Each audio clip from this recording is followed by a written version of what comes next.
Weather আপডেটের দিকে নজর রাখা যাক। বাংলায় শীতের শেষ স্পেল, আগামীকাল থেকে ফের বাড়বে তাপমাত্রা। আরো ডিটেল আপনাদের জানাবো। আমার সঙ্গে টেলিফোন লাইনে রয়েছে প্রতিনিধি বিশ্বজিৎ।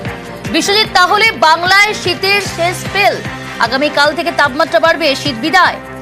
না, এখনই পুরোপুরি বাংলা জুড়ে শীত বিদায় এমনটা বলা যাবে না, কারণ পশ্চিমের জেলাগুলিতে শীতের আরো একটা স্পেল আসতে পারে 14-15 তারিখে, তবে সেটা কয়েকটি জেলায় সীমাবদ্ধ থাকবে। তবে কলকাতা সহ সংলগ্ন জেলাগুলিতে আগামীকাল থেকে তাপমাত্রা বাড়তে শুরু করবে এবং স্বাভাবিকের উপরে চলে যাবে ভারত, অর্থাৎ কার্যত শীতের বিদায় পর্ব শুরু বলা যায়। আগামীকাল থেকেই এই তাপমাত্রা বাড়তে শুরু করবে। তবে আগামীকাল এবং পরশু এই দুদিন ঘন কুয়াশা হতে পারে গাঙ্গেয় পশ্চিমবঙ্গের বেশ কিছু জেলায়।